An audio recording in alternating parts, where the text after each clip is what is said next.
¿Cómo era la España y los españoles de 1975? La verdad es que cuando yo me adentré a bucear en la España del tardofranquismo, los últimos años de la década de 1960 y con principios de los 70, yo partía de mis recuerdos infantiles, porque yo nací en 1967, y de lo que me habían contado, toda la parafernalia, sobre todo de la hegemonía socialista, que es cuando yo, claro, despierto a la política, son los años de fervor del PSOE, de la movida, y de España no era nada hasta que llegó el PSOE y le dio el interruptor y se encendieron las luces.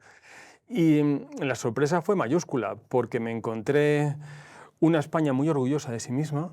Tú piensas que los españoles que salen de la guerra civil y comienza la dictadura de Franco tienen una mano delante y una mano detrás, y acaban la dictadura teniendo delante un coche y detrás una casa.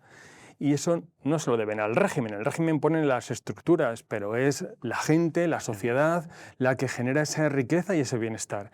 Y eso forjó una España muy positiva. Y eso fue lo que permitió una transición tranquila que yo creo que a muchos les molesta, porque es fácil leer en historiadores, en politólogos, incluso en algunos periodistas, que el dictador se murió en la cama. Bueno, el dictador se murió en la cama porque así lo quisieron los españoles. Y lo quisieron así porque lo que querían era una transición tranquila, moderada, en la que se conservara ese bienestar que tantísimo les había costado. Llegas a escribir en el libro, dicen, ¿qué libro? Ahora lo diremos. Bueno. Esto es un, ¿cómo se llama eso? Lo de la pesca. Llegas a escribir en ese libro del que ahora hablaremos, dices, y llegó la muerte de Franco, menos mal que fue en la cama. Sí, sí. Habrá gente que se sorprende leyendo el menos mal que fue en la cama. Sí, menos mal, porque nuestros vecinos peninsulares en Portugal tuvieron la Revolución de los Claveles, que, bueno, es una revolución muy romántica que la izquierda quiere reivindicar, pero es una revolución con muchos muertos, con insurrecciones, con violencia en el campo, violencia en la ciudad y con golpes de Estado. De hecho, en el año 1975 hay 2 golpes de Estado en Portugal, prácticamente que parecen anunciar una guerra civil en el otro lado, en marzo y en el mismo noviembre, después de la muerte de Franco. El ejemplo portugués es muy importante para la sociedad española, porque lo que ven es que si se salen fuera de los cauces y no tienen una transición tranquila, pueden caer en el guerra civilismo como los portugueses. Y eso no lo quieren, no quieren perder todo lo que han conseguido en 40 años. Y eso que los años de la transición y los últimos años del franquismo fueron años violentos, donde había una tensión especial. Por supuesto, no especialmente, no gravemente violentos como puede pasar en Portugal, pero que había violencia, que había asesinatos, que había muertes, que había crimen en las calles, entiendo, ¿no? Sí, desde luego, pero hubo más muertos tras la muerte de Franco, en los primeros años de la transición, que los 6 años anteriores a la muerte del dictador. Esto no supone que la dictadura fuera mejor que la democracia, sino que la violencia se desató a la muerte de Franco, fundamentalmente merced a los grupos terroristas. ¿Hubo represión policial? Desde luego. ¿Muertos por parte de las fuerzas y cuerpos de seguridad del Estado? Indudablemente. ¿Con torturas? También. Pero ya te digo, la violencia fuerte, la dura, fue después de 1975. Dicen, ¿qué libro? Ahora decimos el libro, ahora tiramos el gancho, pero antes, ya saben los espectadores del Purgatorio, vamos caminos de los 3 años, como no lo sepan ya, mal vamos, que siempre preguntamos a los invitados por su relación con la fe antes de empezar. ¿Cómo es la tuya? Jorge, ¿eres un hombre creyente? ¿Mi ¿No? fe? Sí, yo soy creyente y cristiano, por supuesto que sí. Ahora, yo muy convencido, digo, hay gente que siempre es más dubitativa y tal, ¿no? Sí, fíjate, yo soy un hombre de ciencia, soy un hombre de razón, pretendo ser un intelectual y un hombre ilustrado, y eso no quita que sea también un hombre de fe. Yo creo que es una tara el considerar que o se es de razón o se es de fe, cuando es la fe la que complementa la razón. Y por supuesto que soy cristiano, en todos los sentidos. Como decía Oriana Fallaci, soy por supuesto un cristiano cultural. Sí. No renuncio a esas raíces culturales cristianas y soy un creyente.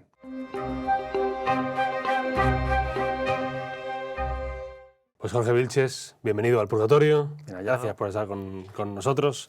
Cristiano humanista, esta idea es muy interesante, la de Fallaci, ¿eh? Y se ha repetido varias veces, que creo que daría para un debate largo y tendido. Sí. El humanismo cristiano. Cristianos, culturalmente cristianos, hay una grandísima población en España, aunque los que dicen, no, yo no soy cristiano, bueno, vale, no tienes fe a lo mejor, pero sí eres culturalmente católico, cristiano. Bueno, los fundamentos de la libertad proceden del cristianismo tal y como se interpreta en Europa. ¿Cómo no ser cristiano y liberal? Se puede ser, pero si se quiere completar ese pensamiento completo, para menos para mí, el liberalismo va unido al cristianismo. Y después decía lo de la ciencia, bueno, daría también para otro rato largo la de científicos, la de personas que han contribuido enormemente a la ciencia, que además eran creyentes. O sea que no es una cosa... No es agua y aceite. No es agua y aceite. ¿Qué libro tiene Jorge Vilches, que como saben ustedes es politólogo, es historiador, es profesor en la Complu, escribe en La Razón y en The Objective, diario de referencia, sobre todo para los que estén viendo este vídeo, que también lo viene en el canal de YouTube de The Objective. Habla en Herrera en COPE.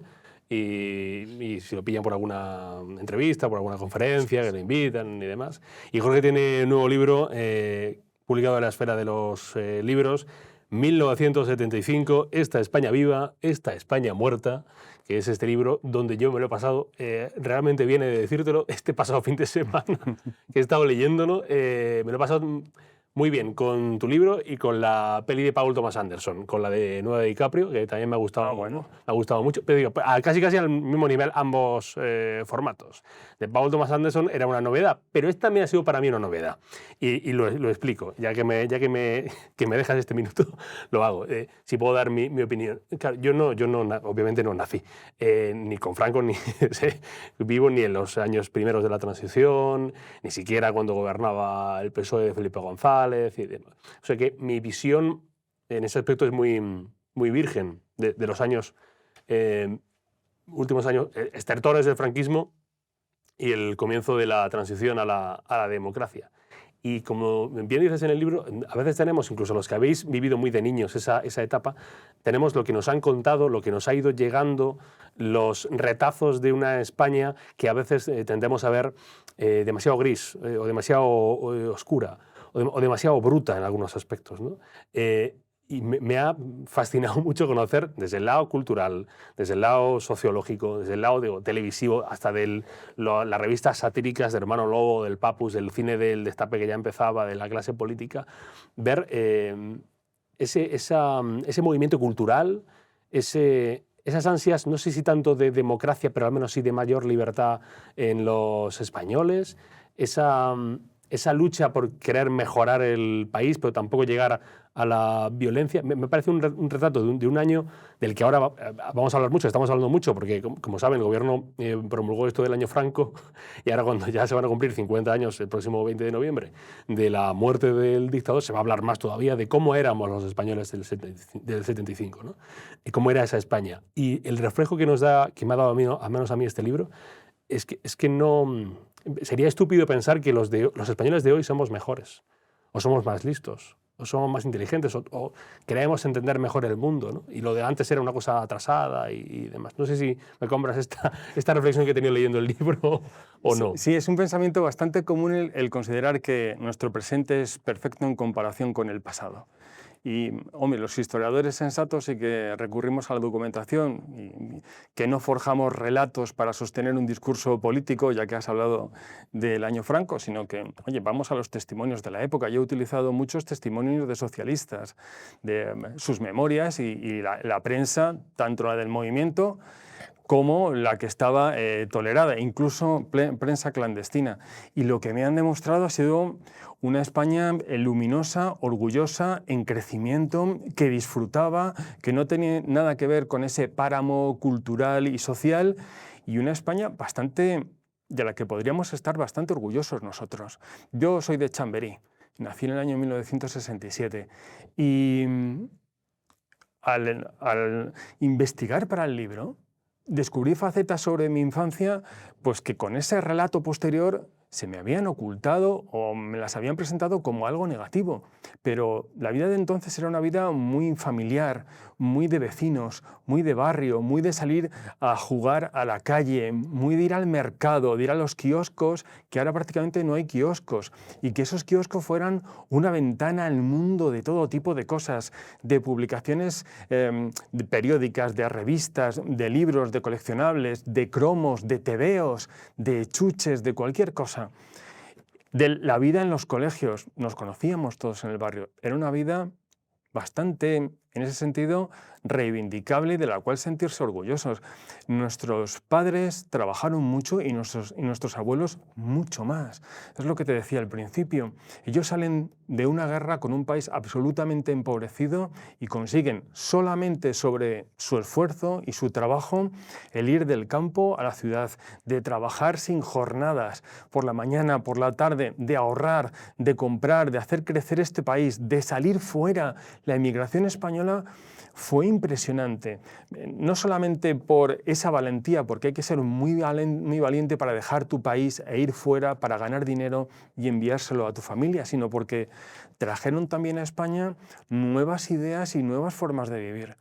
Aquella España que se abre en la década de 1960 y que explota a comienzos de los 70 es una España que cambia con la literatura popular que yo he descubierto ahí, que ahora y en su momento, en los 80, parecía literatura de paletos, como es Corín Tellado. Corín Tellado es la autora contemporánea española más publicada y leída, ¿no? Que yo lo reflejo ahí. Hay una entrevista suya con Vargas Llosa. Claro, Vargas Llosa se decía a sí mismo representante de la alta cultura. Y va a ver a Corín Tellado en parte porque envidia la capacidad que tiene para vender libros, cosa que Vargas Llosa entonces no hacía.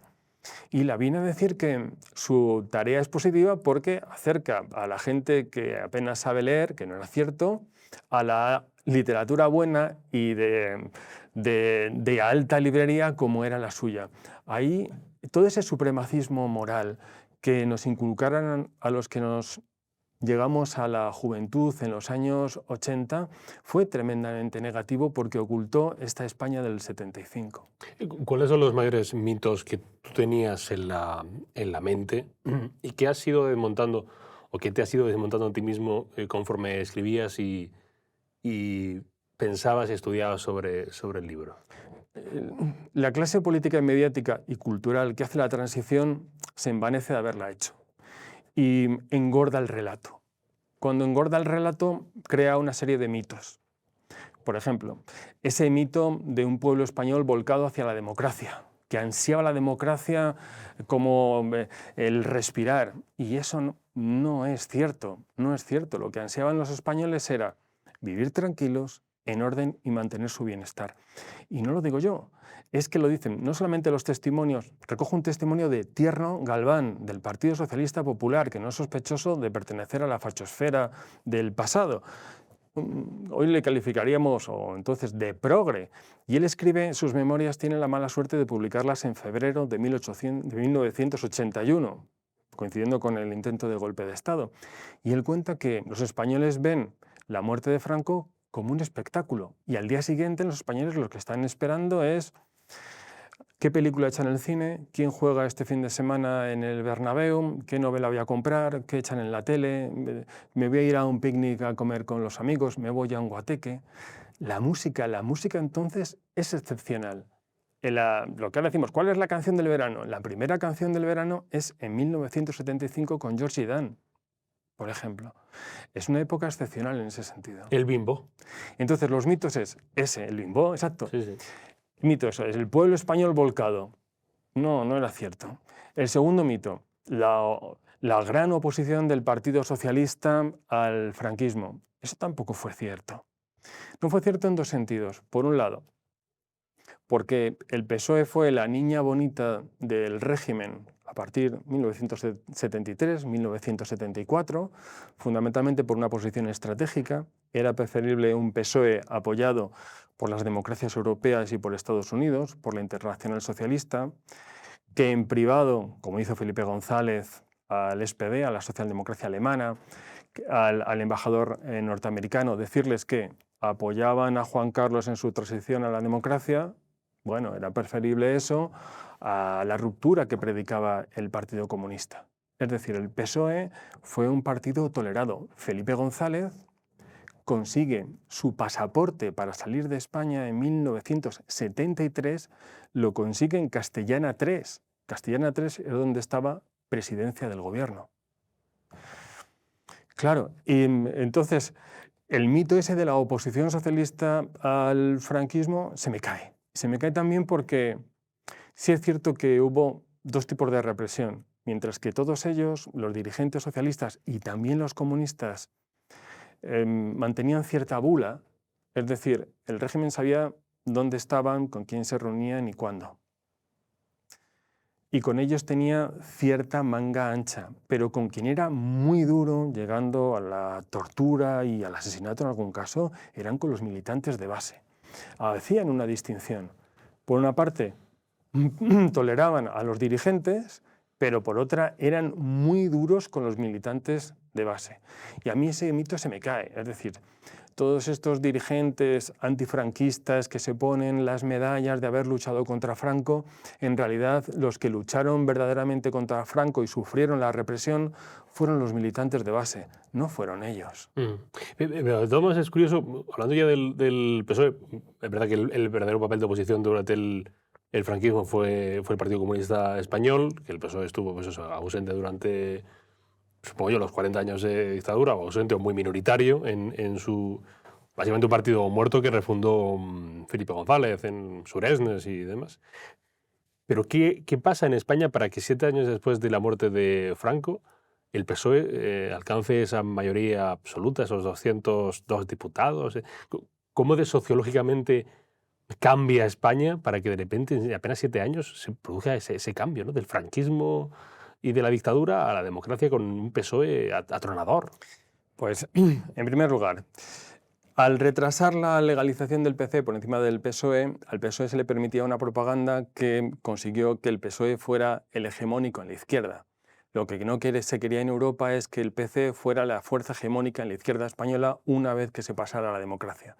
Era mejor un PSOE como fuerza hegemónica que acaparase todo el espectro de la izquierda, a que ocurriera, como pasaba en Portugal o pasaba sobre todo en Italia, que por la época tenía más o menos el 30-33% de los votos.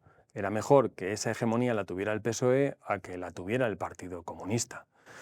Y luego, claro, el sistema electoral. El sistema electoral estaba pensado justamente para beneficiar a la UCD de Adolfo Suárez y al Partido Socialista. En ningún caso, como se barajó en primer momento, se pensó que ese sistema electoral beneficiase a Fraga. Si hubiese sido otro tipo de sistema electoral, no habrían tenido esos resultados. Una vez que el PSOE se visualiza como esa fuerza hegemónica de la izquierda, en cierto modo copiando el discurso que tenía el PC, porque en Suresnes ellos se presentan con el siguiente cartel: socialismo autogestionario y autodeterminación de los pueblos de España, que era lo mismo que estaba diciendo el Partido Comunista, pero les faltaba calle. No tenían presencia en la calle, no tenían presencia en los barrios, no tenían presencia en la universidad, no tenían presencia tampoco en el mundo cultural. ¿Por qué? Porque ahí estaba el comunismo. Ahí estaba el Partido Comunista y estaba Comisiones Obreras. Comisiones Obreras gana las elecciones una tras otra. Entre otras cosas, porque se presenta solo, porque monopoliza el voto de los trabajadores de izquierdas y porque la UGT, para evitar derrotas, no se presenta sistemáticamente a las elecciones. Claro, el PSOE lo que juega es esa baza política que le favorece el régimen. El régimen le permite convertirse en esa fuerza hegemónica. O sea, el propio régimen, vienes a decir también, por lo que intuyo de tus palabras, que perjudica a los partidos de derecha. Sí, indudablemente. Toda democracia, para consolidarse en un principio, necesita fuerzas que tiendan hacia el centro. Centro-izquierda y un centro-derecha.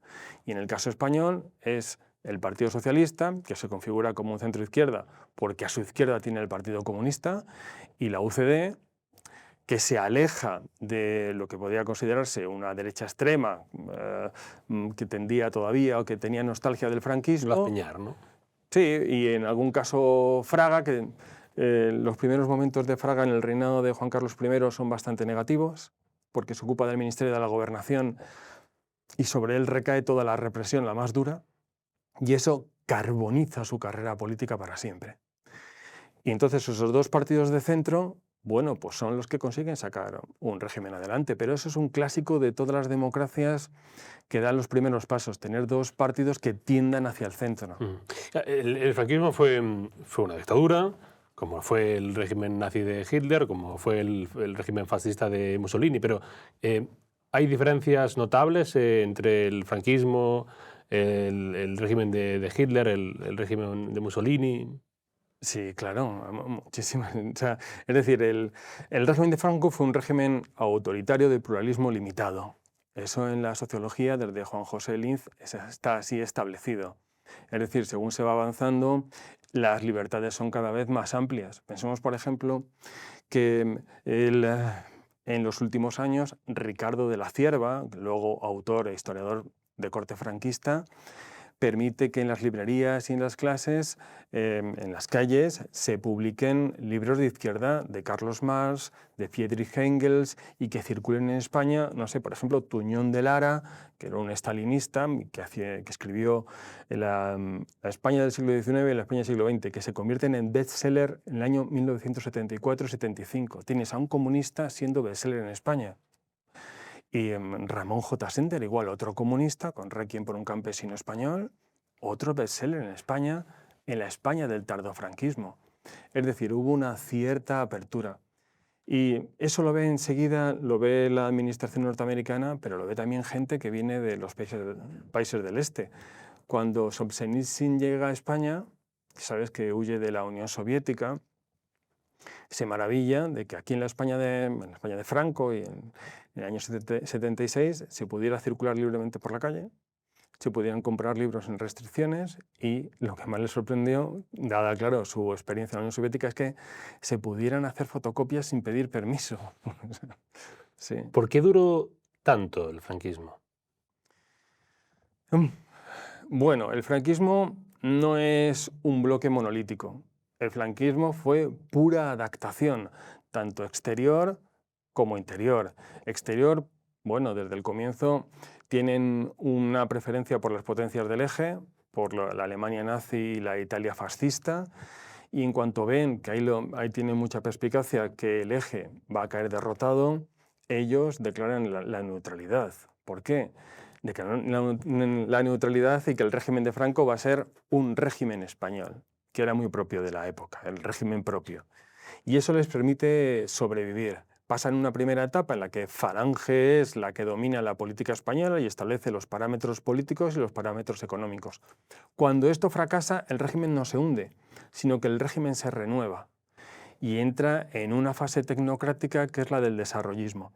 Sin embargo, por ejemplo, Fraga es el que ve, por ejemplo, que ese desarrollo económico, esas libertades económicas, tienen que llevar aparejada una apertura en todas las libertades, que es cuando aparece la Ley Fraga de 1966 y se empieza a hablar del establecimiento de asociaciones políticas en España, que va a ser una chapuza tremenda, pero va a permitir una explosión en los medios, en las publicaciones, en el cine, un aperturismo también gracias al turismo, que da satisfacción a la nueva generación, porque la generación pues que accede a la universidad en los años 60 y en los años 70 tiene unas aspiraciones distintas que las de sus padres.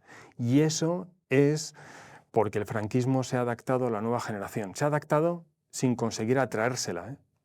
Y después, como tú decías al principio de la entrevista, una de las frases que tenía ahí apuntadas es esta que viene a decir, ahora no recuerdo la persona que la dice, pero esto de que el régimen de Franco es el régimen con mayor movilidad de toda Europa. Movilidad de empleo, movilidad de residencia, sí, movilidad de clase social, o sea, todo lo que hoy no sucede, creo yo. Es decir, que es muy difícil acceder, bueno, a una vivienda ya ni contarte, ¿no? Pero, por ejemplo, aspirar a un cambio de clase social, o sea, una mejora de subir varios escalones es muy difícil. Porque ya, por ejemplo, la universidad, que gracias a Dios pues es una cosa donde ya mucha gente puede acudir, pero la universidad ya hoy, por per se, no te abre una puerta a una nueva clase social, igual antes sí ocurría. es impresionante, como tú dices, primero el crecimiento económico de España en esos años y después la movilidad. No sé quién decía esa frase. Era Amando de Miguel. Amando de Miguel, que entonces era un sociólogo marxista. Sí.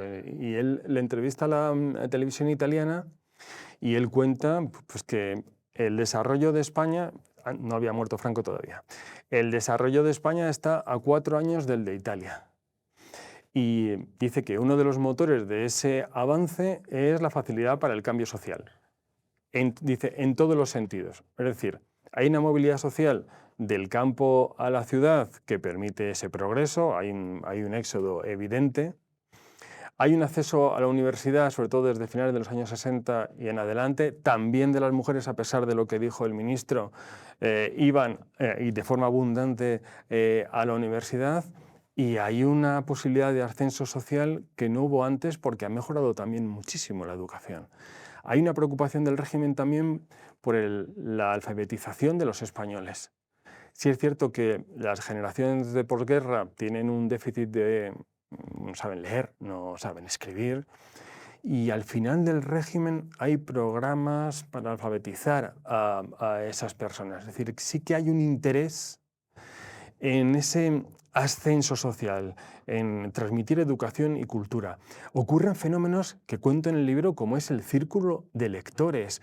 El círculo de lectores es un fenómeno de promoción de la lectura como no ha habido otro en España, y eso que al principio decían, en España no puede funcionar, porque era una fórmula que venía de Alemania y de Estados Unidos. No puede funcionar, pero llevó a cabo una política de introducción de los libros hasta los rincones más pequeños, justamente en aquellos años, impresionante. Llegó a tener 1 millón de suscriptores, 1 millón de personas que compraban libros quincenal, mensualmente, las últimas novedades, y unas ediciones fantásticas que hoy, bueno, en fin, las tienes en los mercadillos, en las páginas web de segunda mano a precios de risa, pero sí que había un hambre de conocer y de leer.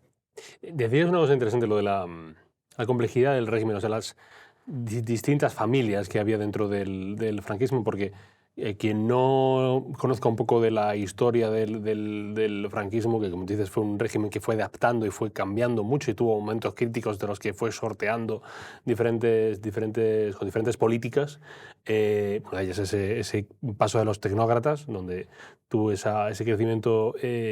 España, el que no lea sobre el franquismo tenderá a ver el franquismo como una cosa monolítica, ¿no? Eso es. Donde está Franco y todos los que aplauden a Franco. Pero dentro de Franco y todos los que aplauden a Franco hay diferentes familias. ¿Cómo son esas familias del régimen? Bueno, esas familias, pensemos, para poder entender lo que eran como partidos dentro del movimiento nacional. Es decir, agrupaciones en torno a ideas y personas, que podían ser los tradicionalistas, podían ser falangistas, podían ser tecnócratas y podían ser reformistas. Esos son prototipos, pero según va avanzando el régimen, al final solo quedan dos grandes grupos, que son los inmovilistas, el búnker, los que se resisten a que acabe el franquismo incluso tras la muerte de Franco, y que alguno, como Girón de Velasco o Alejandro Rodríguez Valcárcel, piensan incluso que el rey Juan Carlos puede prolongar el franquismo, lo que no va a suceder. Ese es el búnker, el que se resiste, pero sabe que está agotado. No hay una renovación generacional en ese búnker, porque han fracasado en la universidad, porque han fracasado en los medios de comunicación, porque han fracasado en la calle, no es atractivo y saben que van a perecer. Y luego están los reformistas, pero los reformistas están muy divididos. Fundamentalmente ya en los comienzos de los años 70, que se ve en el libro, están agrupados en torno a personas. Y el más descollante de todos, el que más relumbra, el que todo el mundo sale en las encuestas como el número 1, el que va a protagonizar la transición, el político con más futuro, Manuel Fraga. Luego el resto de la lista son normalmente personas hoy absolutamente desconocidas, pero que en su momento tenían detrás de sí a su pequeño rebaño y que se van intentando colocar para el día que muera Franco, dar ese paso a la democracia. Ahora en 2025, o sea, 50 años después, y antes también, o sea, en 2013, 2014, cuando sobre todo cuando hubo esta, ¿cómo se llama esto? De la nueva política, ¿no? La nueva política muchas veces miraba hacia atrás y veía pues esa especie como de algunos de esa nueva política, veían una especie de candado, vamos a decir, ¿no? Y de una crítica a lo que se hizo entonces, ¿no? Creo que a veces es una crítica un tanto egoísta, porque decirlo, que lo digamos nosotros ahora, 50 años después, pues bien, pero había que ponerse en esa situación, en esa España, con esa tensión, con esas distintas familias y esas distintas sensibilidades, y para que no llegara la sangre al río en grandes cantidades, ¿eh?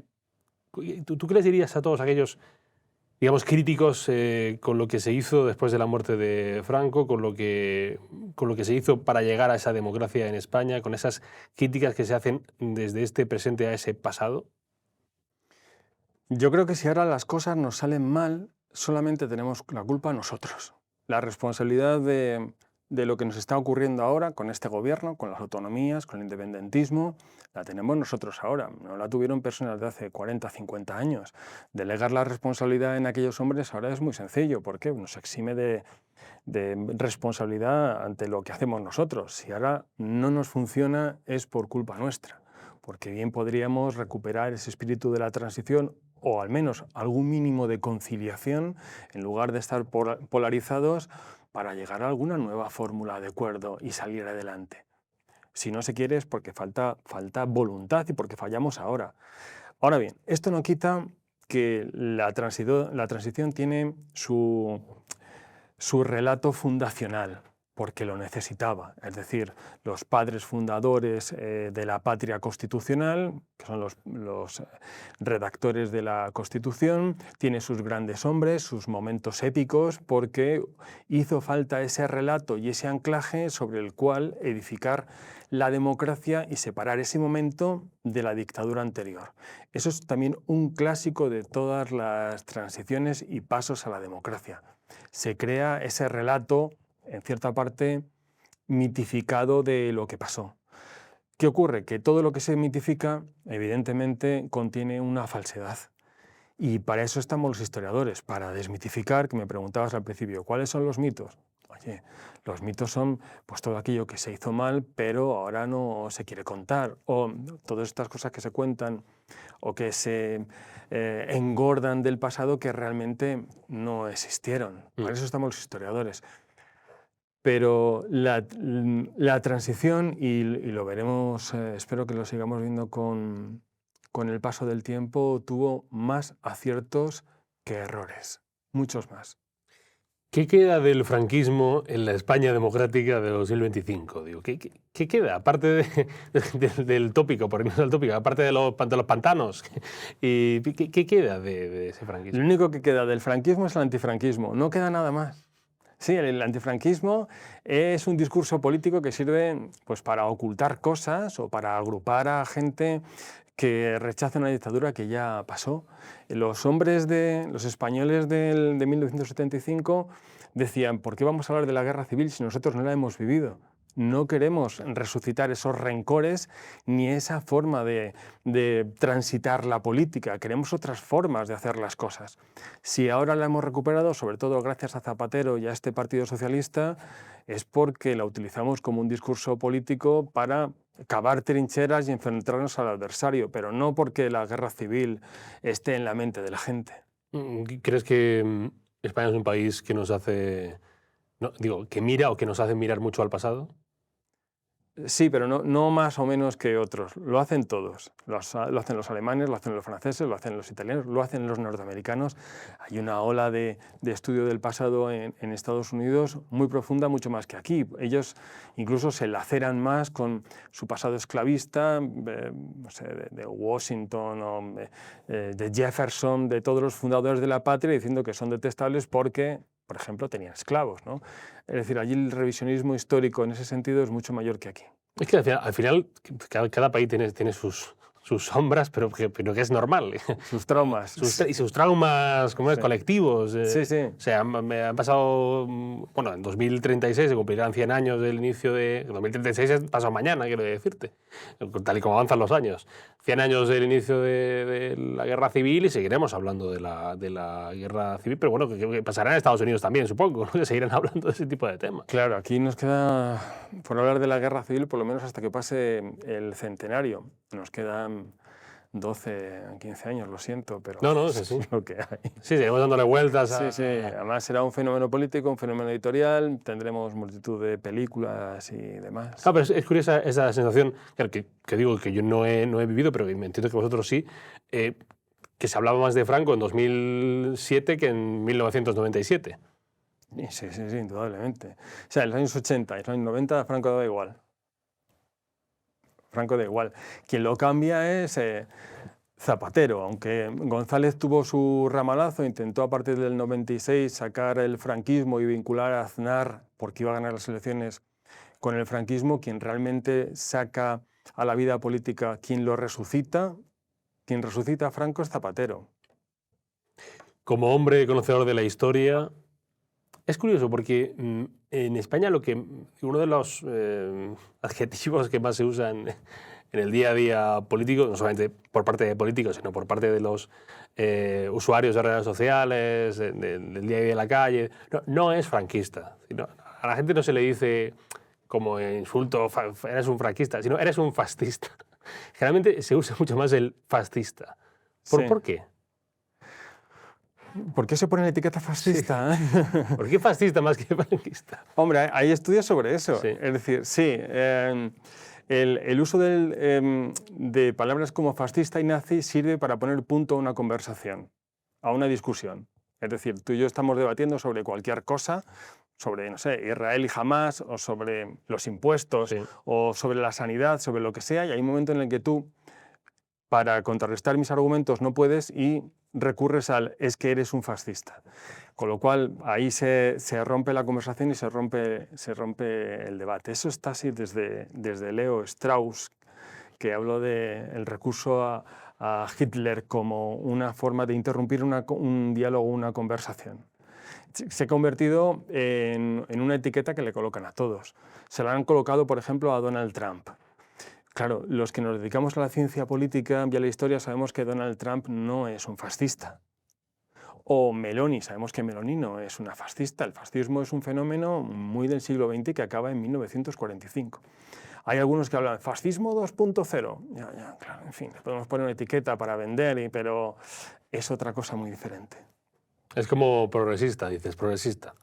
El progresista de 2025 tiene mucho que ver con la etiqueta progresista en los años 80, por ejemplo. Sí, ese que eso sí, porque la idea de progreso se configura como una religión.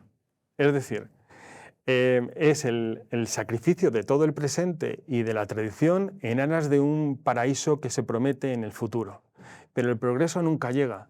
Ahora nos venden que ese paraíso futuro será ecofeminista y sostenible, con botellas donde los tapones no se caen y se quedan ahí enroscaditos. Sí. Y tenemos paneles solares y lenguaje inclusivo y todos somos felices y contentos, tenemos una jornada laboral muy reducida. Y para llegar a eso hay que ir sacrificándolo todo. Y todo lo que suene antiguo o tradicional o costumbre, pues se tacha de fascista o hay que eliminarlo. Y en aras del progreso se han sacrificado muchas cosas. Por eso hay gente también que defiende la tradición, porque no tiene sentido el progreso destruyendo lo que funciona. Tengo un test final para ir cerrando en esta entrevista. Respuestas, si pueden ser breves, yo te lo agradeceré. Venga. Esto es lo más jodido de la entrevista. Sí, complicado. ¿Un lugar en el mundo que te guste? ¿Qué? Lo que no te guste, uno que te guste. Me gusta mucho Galicia. ¿Pero alguna parte de Galicia en concreto? Las Rías. Las Rías. ¿Tienes palabrota más usada? Quizás joder. Sí, joder, sí, suele decirse. ¿Un político? Un político que me guste. Nacional o sí, que te guste, nacional o internacional o histórico, como tú prefieras. O que te interese especialmente, a lo mejor.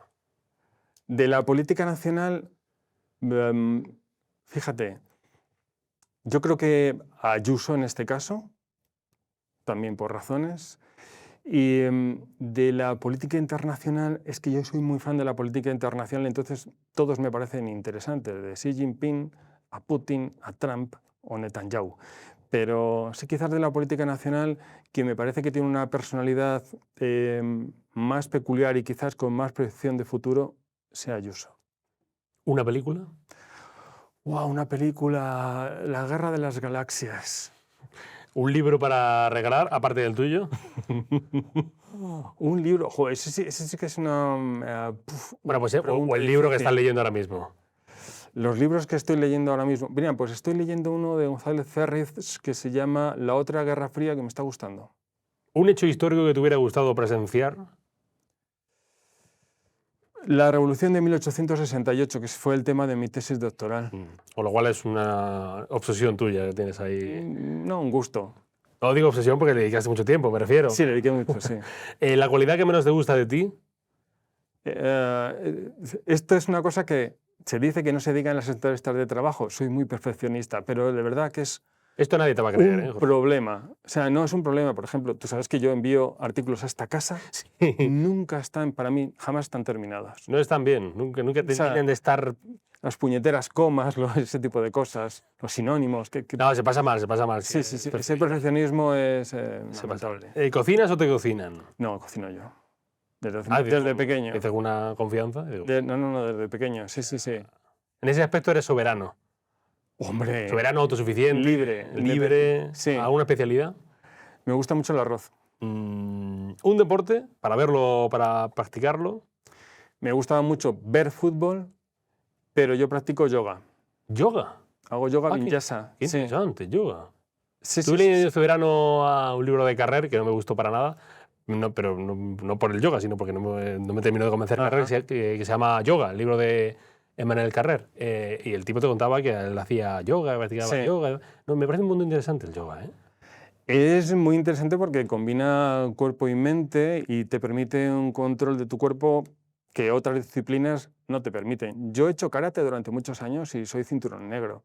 Y te digo que esa disciplina del yoga, el bushido, del karate, que es el bushido, es muy distinta a la del yoga. Yo también creo que cada deporte tiene una edad. Joder, pero karate cinturón negro es una... Sí, yo me pegaba todas las semanas. Pero es una Pues cosa... lo digo por los haters. No, pero tengan cuidado, que está aquí Jorge Vilche, de cinturón negro. No. O sea, ¿tú ahora mismo me puedes meter una hostia que me tumbas? Hombre, tampoco, Digo, por ponerlo tampoco me has tratado tan mal en la entrevista. Pero por en el plano más exagerado, digo, si de repente yo te quisiera agredir, tú como cinturón negro, ¿tendrías alguna especie de...?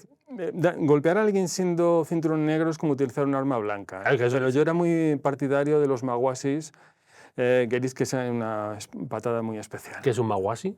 Una patada. Una patada. O sea, una patada que me noquea, pero Sí. tampoco me mata. No, espero que no. Después lo vemos. Y ya para ir cerrando, para ti España es... España es mi país y es mi patria.